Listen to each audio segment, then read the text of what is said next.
Hi everyone, this is Marianne and welcome to my channel. In a previous vlog, I showed where I purchased this paper. I was looking for the long size or the 8.5 by 13-inch version of this paper so I can make the usual bound notebooks that I make for sale. But only the US letter size or the 8.5 by 11 was in stock, so that is what I bought. I have a review of this 160 GSM paper on my channel and I will link it down below. The US letter size is fine for making my own pages for my daily planner. Now, for printing my pages, I use half letter, so I just need to cut this in half using my super basic paper trimmer here. The actual size of my planner pages is the A5 Slim, which is the height of the A5 and the width of the Personal, which means it's 210 millimeters tall and 95 millimeters wide. I can, of course, print on A5 sized paper, but my printer does not print borderless, so I have to print on paper that is slightly bigger. I explained this in more details with a little show and tell in a video which I will link down below. And I do need to print a lot of pages today. The daily pages until May 14 are already printed and cut and placed in my planner, and I have been using them already for planning, but I need to make pages for until June 11 because I have a lot on my plate. And for the first time since around December of 2019, there is travel involved. And it's an important travel too. It's in Metro Manila for 3 days because I will be at the Philippine Book Festival to sign copies of my book that was released last April. My novel is called The Maps of Camarines, and I have talked about it in a couple of previous videos. Links to purchase the book will be in the description box. I will share vlogs about the Philippine Book Festival, of course, and I will make an official announcement or something closer to the day. But for now, I have to prepare my daily planner pages because I need them to plan out the preparations for the event and the travel, and also deal with the many other different things that I deal with on a daily basis, aside from the marketing and promotion of my book. Okay, so here I now have a decent stack of papers. I did not count exactly how many this is, but in case I need more, I still have a few packs remaining that I can cut. So I went ahead and printed out just 1 week's worth, just so I can show you. I use a day on 2.6 pages. That sounds a little strange, I know, but it's really just a day on 2 pages with a half sheet in the middle that is not really half, but slightly wider than half, so I call it 0.6 page. I have a more detailed video about the 0.6 page as well, and I will link it down below. And by the way, I do have a very detailed video as well about what's actually in the layout of my daily planner pages, and I will link it down below. And I am just checking here that I have all of the sheets that I need before I cut everything down to their final size. Now on one of the half sheets, I have printed some of my side reminder tabs that contain an icon of a bus that will symbolize my travels, my travel days, out of town trips for the Philippine Book Festival. I will cut these into tiny squares and I will be placing them into these envelopes right here where all the rest of my side reminder tabs are. I do have a video about my side reminder tabs, what they are for and what each of them represent, and I will link that video in the description box. As for these tiny envelopes, I made these myself with a laminator, and the process video will be linked down below as well, but these envelopes are already starting to tear. Actually, I will need to fix that. And just to show you, these are the side tabs that are in use for this current week. So now it's time to cut down all of the sheets to the final size, and to do that I prefer using a cutting mat, a metal ruler, and a box cutter. It's just more accurate that way based on my experience, and I find the process calming. It just takes a little bit longer, but I just enjoy the process while watching a planner related video on YouTube, and that is really how I cut all of the pages. So I just went ahead and printed the rest of the pages all the way until June 11 and then cut them down to their final size using the same process. I need to place them in order first and then hole punch them with my super old Happy Planner punch in the classic size. After everything has been hole punched, it is now time to put them on the discs, but I do not have space. This is my daily planner, which you have seen me make on video. The link will be below. These are 1.5-inch metal discs, the very same ones that I used when I set this up last December. And as you can see, the planner is already bulging. See, the discs are 1.5 inches, but the contents itself is about 1.75 inches thick, less than 2 inches.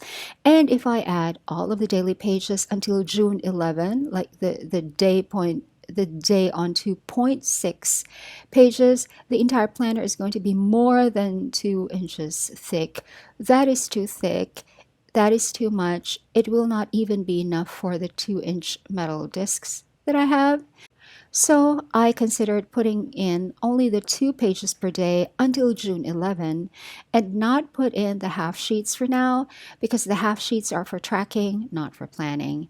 If I do that, maybe I can get away with the expander discs from the Happy Planner.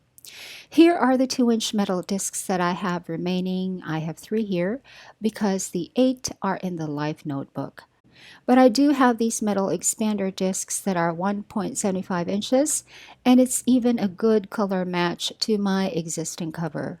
Right now, the 1.5-inch discs are a combination of black, gray, blue, and silver, so I'm just going to switch those out for the bigger discs.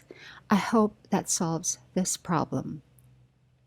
Another problem that I need to deal with is the external snap cover because the ones that I have on here are 1.5 inches in thickness and it's made specially to go with the 1.5-inch discs.